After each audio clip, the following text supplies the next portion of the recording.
I used to genuinely hate conceptual art. I think like a lot of other folks, I could be heard muttering the word pretentious or a phrase like, I could make something like that, in just about every modern art exhibit. I'm not sure exactly when that changed, but I think it had a lot to do with going to film school and basically being forced to sit down and watch a lot of experimental films like these.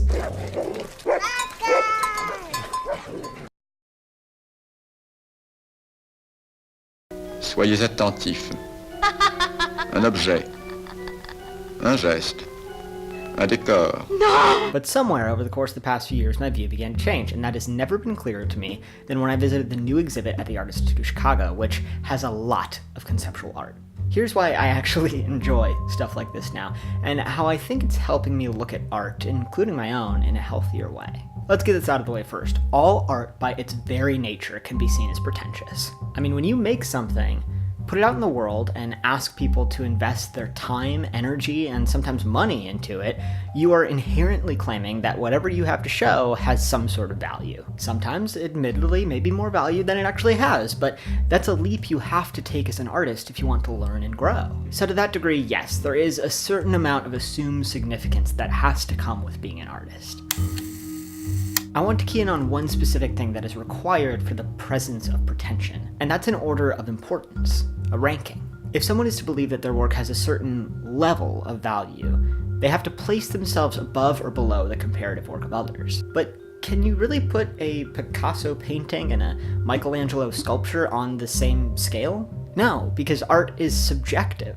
The various approaches, contexts, the tools available at the time, the actual forms that art can take themselves are far too vast to ever create a linear system of ranking. I refuse to see art as a competition or as a way to prove oneself or one's worth. These days, I much prefer to see art as a conversation, and the more I view it as such, the less of a possibility there is for pretension. The claim I hear most often about conceptual art, modern work, the experimental, is that the artist is just making nonsense and trying to sound smart by slapping on a meaning at the end that's difficult to comprehend. But I think if you've ever really put time and effort into creating something, you'll realize how ridiculous that idea really sounds. Take this piece by Ankawara. It is part of the Today series, a collection of paintings. On the surface, they may seem very simple, mundane, but each one is painted by hand, making it very difficult to achieve such straight and precise lines. Some of them contain up to 12 layers of paint. Each one only reads the date that it was made in the language of whatever country Ankawara found himself that day. And if any of the pieces were not completed by midnight, they had to be destroyed.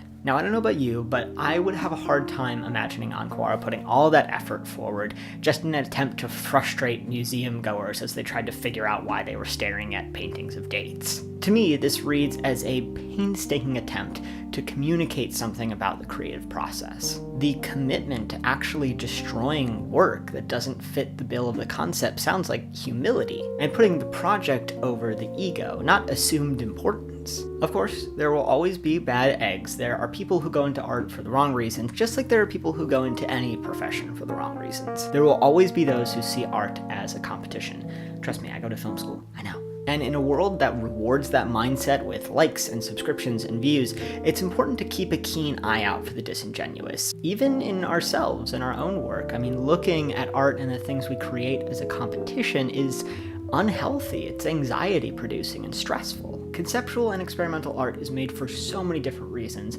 often in direct opposition to the truly self-congratulating mainstream work we see all over. There are so many conceptual and experimental artists who try to make the argument that anybody can make art. It's accessible, it's inclusive. And personally, I see writing off this kind of art as pretentious simply because you don't immediately understand it as a lazy response. Instead, I encourage you to lean into the discomfort and confusion.